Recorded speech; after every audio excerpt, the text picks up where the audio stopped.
talking at you.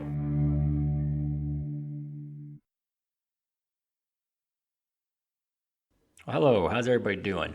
Welcome to episode 9. This one's going to be about toxic masculinity, and if you don't know what it is, you're probably a man, or a man that has it and doesn't realize.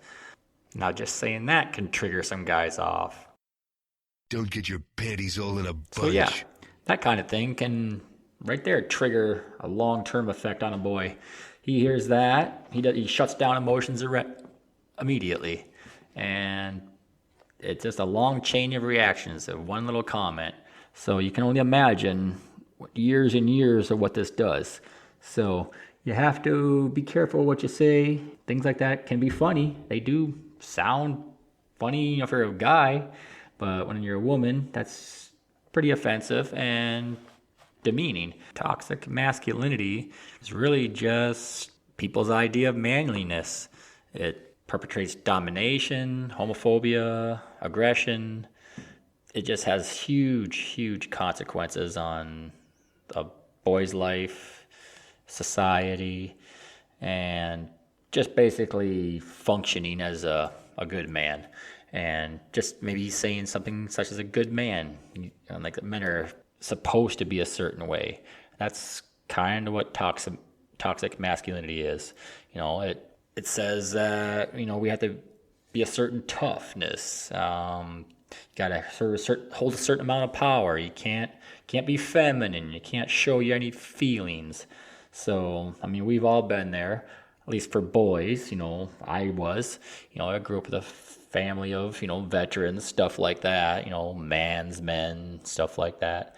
And they'd say stuff like, "I pity the fool goes home crying to his mama." That clip, Mr. T, grew up with TV, movies. This is people that we watched, looked up to, and this is how we were taught that boys are supposed to be.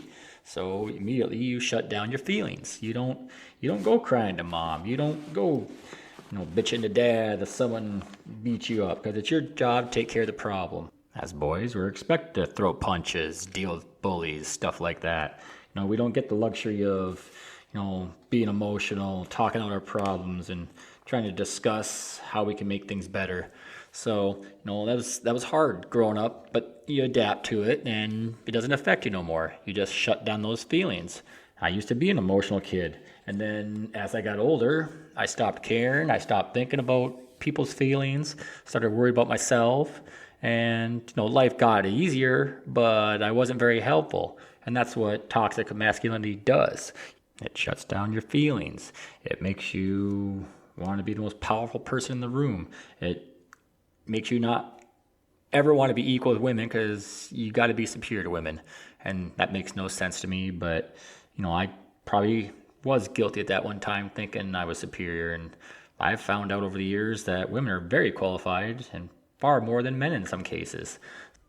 Now, this is a sign of toxic masculinity, and I'm guilty of it myself to this day. Men that suffer from this don't seem to think self-care is a big deal. Now, that includes checkups, going to the doctor, just regular routine things that women religiously do. And maybe that's why they live longer. But, I don't go to the doctor. If I don't feel sick, I don't go. It's probably was a sign of weakness, so why would I go there and admit that? So, yeah, it's something that's health related. Toxic masculinity is killing men because they're just too stubborn to show weakness of going to the hospital to get even a checkup, even if it's a man doctor, which of course it's got to be a man doctor, which is also kind of funny because you can have a man doctor touch you, do whatever you want, that's fine. But when you get a haircut, it's got to be a woman. Heaven forbid a man touch your hair. If it's a salon, if you even get a guy like that to go to a salon, for a man to go get a haircut, and this is probably the only exception to a female stylist, is a barber shop. And in that scenario, it's got to be a man. You go to a barber shop and a man's there cutting your hair, completely different scenario. Another one is men versus women in construction settings. Now, I used to work at a hardware store where it was majority men.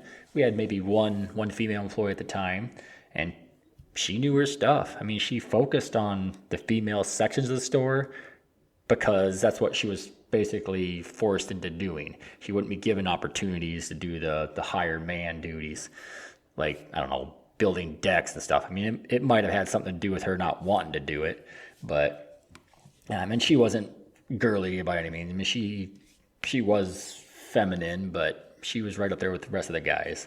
Anyways, when people came in, they'd look at her as a girl. They wouldn't look at her as someone that might actually have answers. They'd go to her for cabinets, countertops, kitchen and bath stuff. But when it came to what screws do I need this for electrical hookup, stuff like that, they'd actually go around her or ask her for a male employee, which in most cases, they didn't know anything. I mean, she knew more than a lot of the people there did, people as in guys. And it didn't make them very comfortable when they had to talk to a girl about something a man should know. And it's crazy. It is crazy that, today's day and age, it still happens. But it does. And we were making progress there. For the last 20 years, it's been slowly getting better and better. Now, there's been a lot going on in recent politics that's kind of set it backwards. It's just a sign that it's still there. You can't really blame anybody in power. It's just there dormant. And what happens is we just put it in the side burners and just don't talk about it. So we obviously have the problem as a society, and we have to deal with it. And it begins with our children. We can't be just telling Johnny to suck it up and get back on the field, while you're telling his sister, take it easy, just sit down and relax. But no, I'm not saying you can't be masculine, you can't be feminine, you just can't be abusive with it. So don't make boys feel like crap because they're crying or their knee hurts or somebody offended them. Sit them down, discuss to them how to deal with the situation, and next time they'll be able to handle it without having to throw punches. Now, there is double standards in the world. I live by them. I'm trying to not live by them, but it's just the way I was brought up, so it's a battle.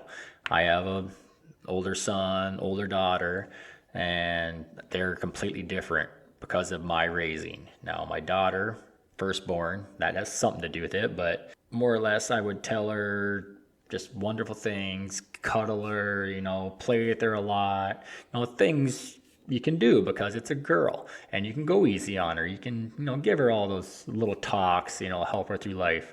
Now, my son was different. He was just basically cars, blowing up stuff. I showed him, the monster trucks, hunting. We focus on what was man stuff. So, of course, now he's like that. He is better than I was at his age, but I definitely went out of my way and didn't even realize I was doing it, but the double standard shows. Daughter's super emotional, got lots of, empathy for people, and my son is the opposite. Now, he's not careless. He does care about people, but he lives in a world in his mind where men do trucks, and he realizes girls do it, but if it comes down to it, most of his friends are guy truck guys. Now, if he has a bunch of female friends that are into trucks, he doesn't brag about them. So, just saying that a boy can be raised a boy, a girl can be raised a girl, but they need to know they can both do the same things. Like my son, I've asked him to come help me work on the truck. And he really didn't do anything, but him just being out there made me feel like I was teaching him how to be a man.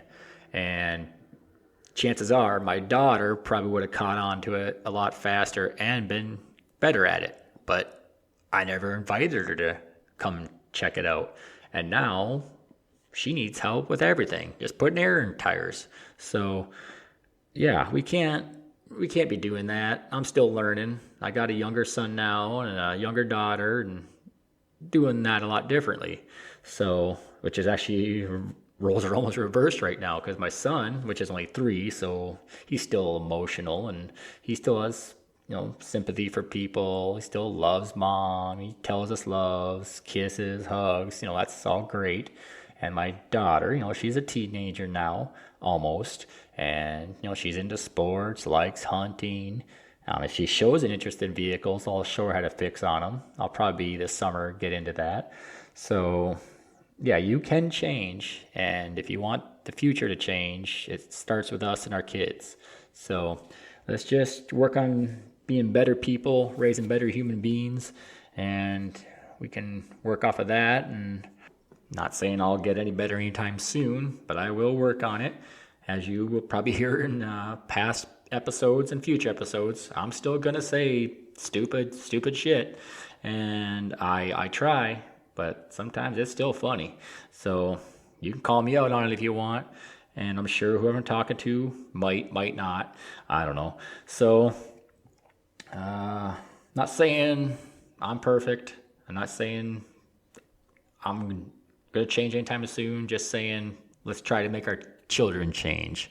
Just with that being said, I'm going to carry on to something else here. Bullying. Now, that is a product of toxic masculinity.